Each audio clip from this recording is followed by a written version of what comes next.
Welcome to the November 4th, 2024 meeting of the Parks and Recreation Commission meeting. Will the staff secretary call the roll, please? Yes. Nick Alexander. Here. Renee Borowiak. Here. Matthew Bridges. Here. Mike Esparza. Here. Sophia Moreno. Here. Sandra Pollock-Cushing. Regina Suchek. Here. And Jeff Short is absent tonight. Will Commissioner Bridge lead us in the Pledge of Allegiance? Allegiance to the flag of the United States of America and to the republic for which it stands, one nation, under God, indivisible, with liberty and justice for all. Will the secretary read the procedures for addressing the Parks and Recreation Commission tonight?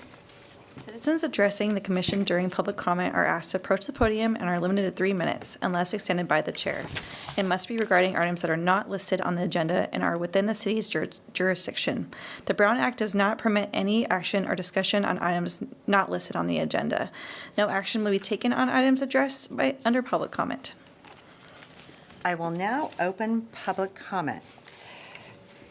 Seeing no one, we will close public comment. Next on the agenda is the approval of the draft meeting minutes of the August 5th, 2024 Parks and Recreation Commission meeting. Are there any questions or comments from the commission about the August 5th minutes? Is there a motion to approve? So moved. Second. Second. All in favor? Aye. Any opposed? Okay, thank you. Next on the agenda is item 6.1, Youth Commissioner Recruitment. Mackenzie Harrison. Good evening, Commissioners. Mackenzie Harrison here, Administrative Assistant for Parks, Recreation, and Libraries, and I'll be leading this selection process for the 2025 Youth Commissioners. The City Administrative Standards for Boards and Commissions states that City Council may appoint a high school student that is a resident of Roseville as a voting member of the Parks and Recreation Commission. Youth Commissioners shall serve 1-year term and may be reappointed for a second term. Youth members must be enrolled in high school during the entirety of their term. Youth members may not serve as a chair or vice chair. Sophia Moreno currently is our current Youth Commissioner for the Parks and Rec Commission. She started in January of this year, and her term expires of December 31st of this year. Sophia did not reapply for a second term, so the applications for the Youth Commissioner position were accepted by the City Clerk Office through November 1st, so last week it closed. The interviews will be scheduled for qualified applicants on November 19th, which is a Tuesday. We're planning on doing afternoon to evening hour interviews to work around the schedules that the high school students have. So after the 2025 Youth Commissioner is selected by the interview panel, we'll bring it back. Staff will come back to the commission meeting in December for your guys' final approval with the candidate we selected. So tonight, we're here seeking one commissioner to participate on the interview panel on November 19th. Thank you. Back to me? Yes. Is there a commissioner who would like to serve on this interview panel? Well, I did last year, and it was a wonderful experience. And unless somebody else wants to have that wonderful experience, I would be glad to do it. But I'd like to give somebody else the opportunity first crack at the opportunity. Yeah, I've done it before, and I actually am not able to that particular night, so. Yeah, I feel like I've done it several times. But I mean, again, it's same with Nick. If no one else is able to do it, I'll find a way to do it. Well, I wouldn't mind doing, I have not done it before, unless you really, really want to. I'll yield to you. How's that? Your call. Okay, yeah, I wouldn't mind doing it, just have the experience. It's a great experience. It's fun. Yeah. We got Sophia out of the deal. Yeah. So I don't think I'll thank myself. I'd like to, do we need to open it for additional commissioner comment then? We just do, Has already Okay, so we're all good? only one is needed? Because we've done a couple in the past, I think, haven't we? I know last year it was just me, but if, if you want to do an alternate, I mean, Yeah, we only discussed one. I don't know. If there's a need or want for more people, I mean, that's something we can be open to. I think 2 years ago, we combined our recruitment of the library board member Oh, that's what it with was. the Parks and Recreation Youth Commissioner, and so we've got a library board member that will serve along with the Parks and Rec Commissioner, is why I think we came down to one from the two. and the staff report does say one commissioner. Yep. So, Okay, so we can just go and open public comment, since we're all in agreement that, okay? Any public comment? No public here, so we'll close public comment. Thank you, Mackenzie. We appreciate your efforts to pull this interview panel together and select our next youth commissioner. We look forward to learning about the individual who is selected at our December commission meeting. Next on the agenda is item 6.2, Fall Community Events. Jake Hassel. Did I say it right? Hassel. Alrighty. Hello, Commissioners. It's great to see you all again. Unfortunately, the person who was supposed to present today is Will Novell. He is not here, so that first slide, please ignore. My name is Jake Hassel. I will be filling in for him. I'm a recreation coordinator, and I oversee the day-to-day operations of the Mahaney Fitness Center. Alrighty, community events continue to be popular in Roseville with over 50 annual events offered, and to date, over 31,000 visitors. Events range from live music, vendor fairs, kid-centric, and just about everything in between. Our biggest events of the year are on the horizon, including the holiday fun that we have planned. But before I jump into the remaining events, let me tell you about some great successes we've had this year so far. Family Fest and Community Picnic. This event was a combination of two events to make for one large festival-style event. Family Fest is in its 12th year, which makes or features 40-plus vendors, a live stage performance, big truck zones, and a hands-on kid zone. The Community Picnic served as the perfect addition to an already popular Family Fest. By combining these events, we were able to utilize the downtown pedestrian bridge and Royer Park in addition to the Vernon Street Town Square. The Community Picnic featured artisan vendors, food trucks, family fun contests, and kids bounce houses. Several thousand attendees came to these events, and we will continue to grow them even bigger in 2025. Trunk or Treat. This event started as a pre-event experience before our Friday Flicks movies and has evolved into a full-blown Halloween event experience. Participants enjoyed visiting themed trunks and getting prizes and candy, seeing some of the big trucks such as fire and garbage, and making crafts. This event reached nearly 1,600 attendees. Last but certainly not least, concerts held on the third Saturday of June through September in the 2024 was one of the most successful seasons yet, with over 12,000 in attendance for the season. These events are just a small sampling of some of the community events that we offer. All right. Honoring Veterans returns to the Vernon Street Town Square on November 7th. This is a free event, features Wall of Honor, donation station, along with activities for our kids and vendors. Let me tell you more about the Wall of Honor and donation station. First up, the Wall of Honor is a way to pay tribute to the local Roseville veterans by adding their names to our Wall of Honor. To add veterans' names to the event wall, simply visit our events website and at the end of this presentation to register. Secondly, the donation station is a fantastic way to show appreciation for the men and women who are currently serving. We are collecting care package items that will go directly to the troops. We will have the donation area for new items including sunblocks, socks, underwear, and lip balm. Snacks including chips, salsa, nuts, cookies, beef jerky, non-melting candy, and trail mix in the package that isn't already crushed. Drink mixes in single-serving packets following the event will get these supplies into the hands of organizations that package these supplies and send it to where they are needed. Craft fairs.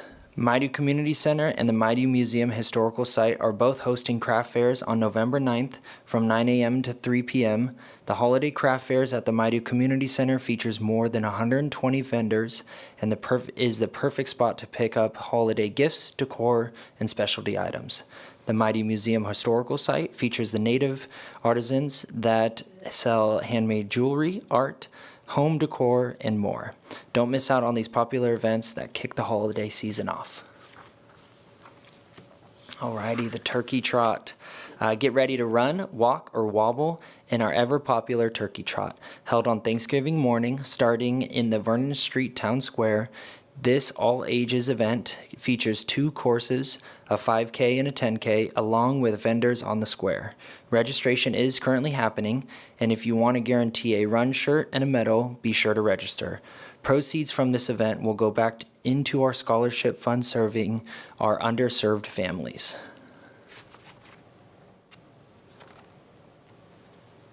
Holiday family fun. Along with our large events, we also have even some smaller indoor events. All the events I'm sharing with you require pre-registration as space allows, and this includes breakfast with Santa, enjoying tasty breakfast topped off with game and craft booth and visits with Santa. We also have milk and cookies, decorating a tasty cookie, playing festive booth games, and making some holiday crafts, and before you leave, taking a photo with Santa. Sensory Santa, designed for families with children who have autism, neurodivergent, and other special needs so they can enjoy the time-honored tradition of visiting Santa. This calm and welcoming environment is ideal for families looking for an experience where the kids can participate at their own pace. Ticketing includes entry for one child to visit Santa with additional interactive components and hands-on crafts. Grinchmas, join us and help save Christmas from the Grinch. Create Grinch-inspired crafts, enjoy some tasty treats, and visits with Santa. Last but certainly not least, Gingerbread House Factory. Join us for an afternoon filled with candy, fun, and the holiday spirit. Decorate your own gingerbread house and enjoy warm, hot chocolate. All right, what I'm sure you guys are all looking forward to, which is the Downtown Holiday Celebrations. The most fun time of the year is here. This season, Downtown Holiday Celebration will be filled with lots of fun and a few surprises, such as the Tree Grove, stroll and grove and view beautiful trees decorated by businesses and organizations. Along with the grove, enjoy crafts, vendors, and live performances, tree lighting. The weather is forecasted for snow. Enjoy vendors, food trucks, and activities for the whole family. And lastly, the North Pole Tavern. Toast to the holidays. Come taste delicious wine and brews at the best holiday party in town. $12 entry fee includes a total of 6 tastings for wine and brew. For more information, don't miss out on these festival events of the season. To see more information, please purchase tickets to any of these ticketed events. Visit our events webpage on the screen. And I might regret asking this, but do you guys have any questions? Yeah, where's that snow coming from? No, all the way from the North Pole. How many runners do you have, approximately how many runners do you have in the turkey trot? That's a good question. I can get that answer back to you and follow up.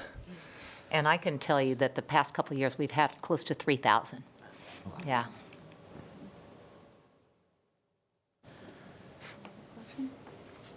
Well, I guess since Halloween just passed, I'll ask the question regarding donations for everybody. Do you guys take candy after Halloween? We do not. I had a feeling, but I figured some other people might be asking the same question at home, so. Thank you asking. I had a question. You mentioned 31,000 visitors as of the end of October. Just curious how that compares to last year, previous year, coming out of, I believe it's in the... Yeah, let's look and see what we've got. Yeah. is it in the tracking? Yeah, it should be on the indicator sheet on the back of your packet. If you look down in the first section that's orange, the second to the last line says events. And it shows 31,000 to date versus 28,000 last year. Thank you. Thank you.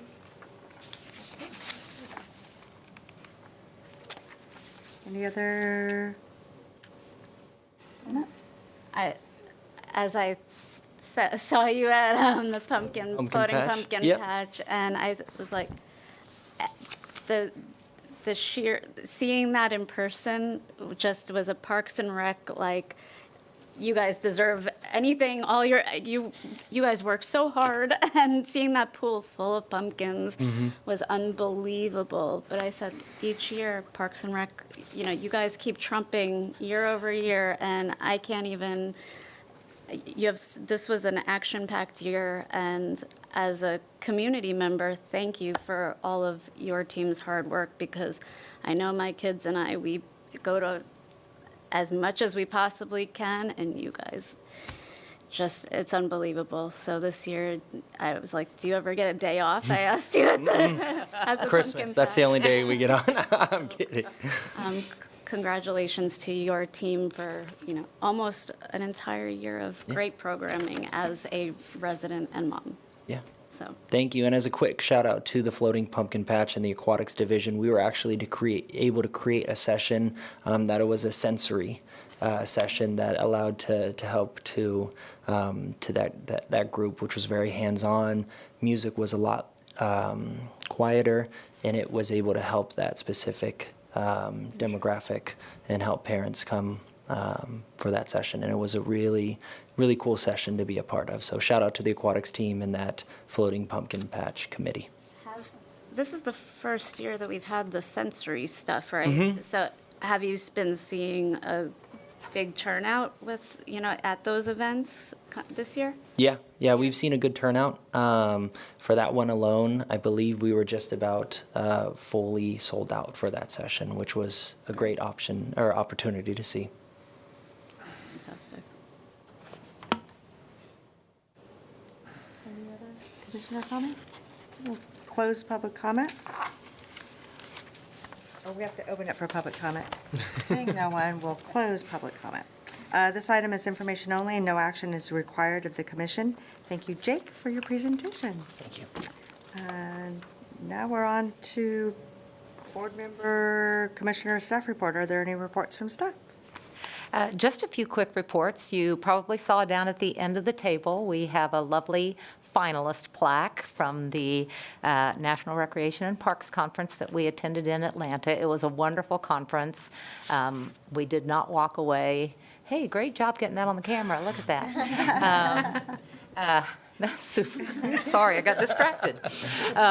Anyway, we did not walk away with the finalist plaque. That went to, with the grand plaque, that went to South Suburban Park and Recreation District in Littleton, Colorado, and they are an amazing district. I've visited some of their sites, and we're just as good, but it went to them this year. The other finalists, I think you are aware, are Arlington County Parks and Recreation in Arlington, Virginia, and Lexington Fayette Parks and Recreation in Lexington, Kentucky. So we were in very good company, and we were very highly regarded at the conference with more than 8,000 attendees from across the nation. So it was still a very proud moment for us. We'll go for it again next year, and hopefully we'll be a finalist, because we can't win the plaque if we don't make it to the top 4. So once again, we're very honored to have been in the top 4 for the last 3 years in a row. We'll try again next year.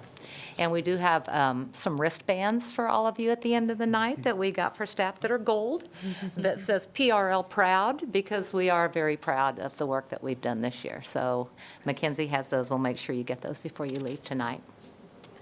So Jake, thank you for all of the updates on our events. I do have a handout for each of you that kind of summarizes what's coming up still for the rest of the year. We have so many holiday events coming up, and so I got something for you to take with you, because I know that's a lot to remember.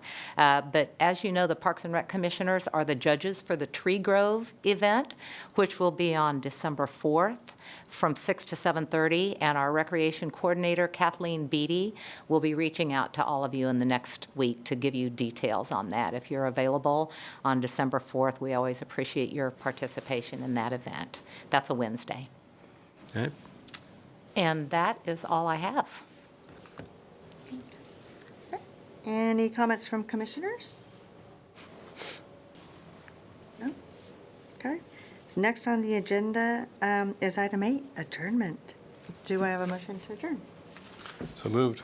Do you have a second? I'll Sec- second. All in favor? Any opposed? We're done.